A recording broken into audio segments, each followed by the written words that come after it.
নেতা সাহেব।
স্টিল থাকলে দাঁড় করে না।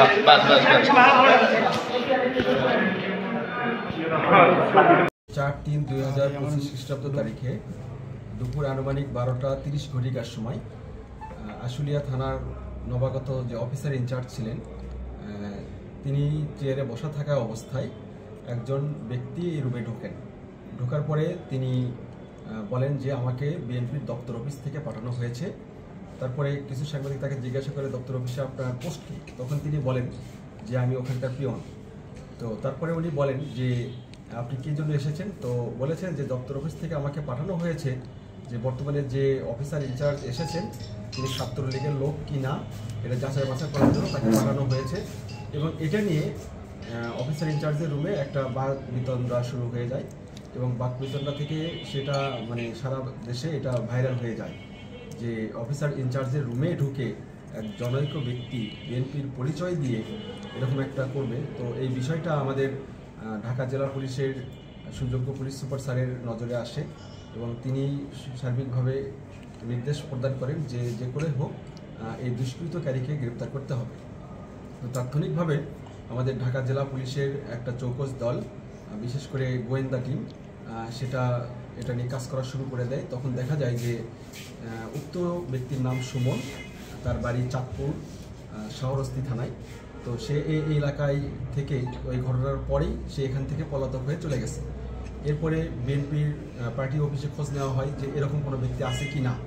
তখন তারা বলে যে পার্টি অফিসে এরকম কোনো পিয়ন ছিল না এবং বর্তমানেও নাই, এবং যার নাম করে এখানে পরিচয় দেওয়া হয়েছে সেই ব্যক্তিরও রুহুল আমিন মিন্টু।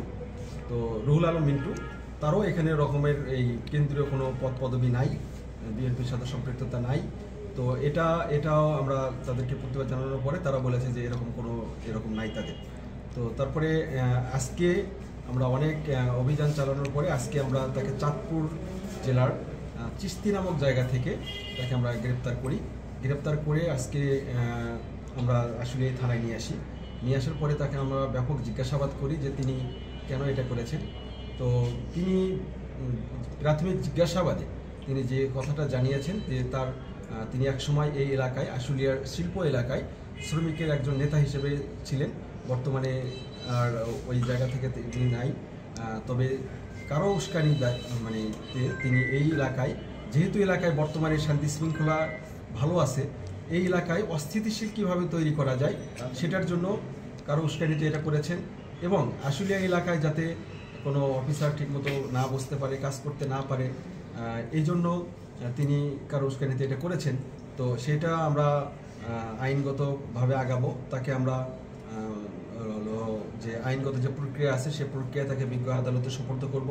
তারপরে তাকে আমরা রিমান্ডে নিয়ে আসবো, রিমান্ডে নিয়ে এসে আরও জিজ্ঞাসাবাদ করব তার পিছনে কে এটা উস্কানি দিয়েছে।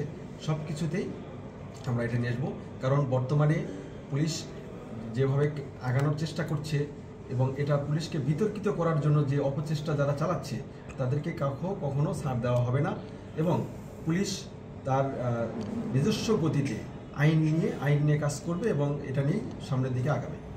ধন্যবাদ। আচ্ছা।